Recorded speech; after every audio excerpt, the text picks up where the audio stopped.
திரும்பி பார்க்க ஆளே இல்ல. தேர்தல் நேரத்தில் கூறு போடும் பாஜக அரசை கண்டிக்கின்றோம், வன்மையாக கண்டிக்கின்றோம். பாடம் புகட்டுவோம், பாடம் புகட்டுவோம். 2026 சட்டமன்ற தேர்தலில்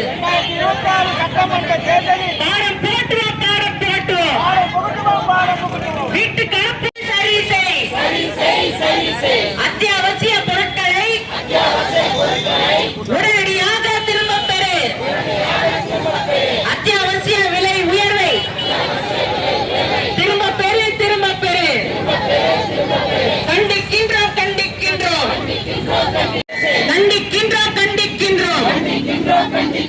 போராட்டம் இது போராட்டம்.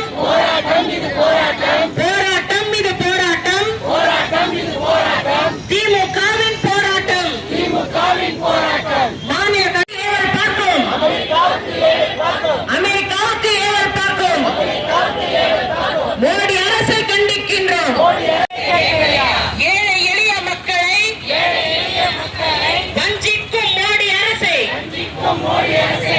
வஞ்சிக்கும் மோடி. சிவாளர்களே, அனைத்து தொகுதி வஞ்சிக்காதே. சிலிண்டர் கூட கிடைக்கல, விறகு கட்டையும் கிடைக்கல. பெட்ரோல் டீசலும் இன்னைக்கு தடையை உருவாக்கி மக்களை பதட்டப்படுத்தி அவங்களாம் சேவ் பண்ணுற அளவுக்கு நிலைமை கொண்டு போயிருக்காங்க. குடிசை பகுதியில் இருக்கிற மக்கள்லாம் கூட 5 லிட்டர் 10 லிட்டர் டீசலை பெட்ரோலை கொண்டு போயிட்டு தான் வண்டிக்கு தேவைன்னு வீட்டில் வச்சாங்கன்னா அதெல்லாம் சேஃப்டி இல்லாத சூழ்நிலையாக இருக்குது. இப்படிப்பட்ட பதட்டம் பாண்டிச்சேரியில் இருக்குது. மக்களுக்கு நாளைக்கு மறுநாளாம் சுத்தமாக சிலிண்டர் கிடைக்காதோன்ற பயத்தை உருவாக்கிட்டாங்க. சிலிண்டர் இல்லை அப்படின்ற செய்தியை கொஞ்சமாக பரப்பி புதுச்சேரியில் சிலிண்டர் இல்லைன்ற நிலைமை வந்துருக்குது. முத்தமிழஞ்சர் கலைஞர் அவர் காலத்திலே பெண்கள் அடுப்பு எரிக்கக்கூடாதுன்றது தான் கேஸை கொண்டு எல்லாருக்கும் கொடுத்தாங்க. இன்றைக்கி கேஸ் அடுப்பினுடைய பயன்பாட்டே எல்லாம் மறந்து இருக்கிறாங்க.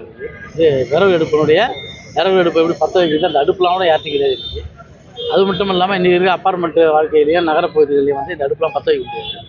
இப்படிப்பட்ட சூழ்நிலையில் அரசாங்கம் உடனடியாக இதில் 2 தனி கவனத்தை செலுத்தணும். இந்த பதுக்கலை தடுத்து நிறுத்தணும். புதுச்சேரியில் இருக்கக்கூடிய அத்தனை மக்களுக்கும் இந்த கேஸ் கிடைக்கிறதுக்கும் டீசல் பெட்ரோல் கடையெல்லாம் கிடைக்கிறதுக்கும் வழி செய்யணும். இன்றைக்கி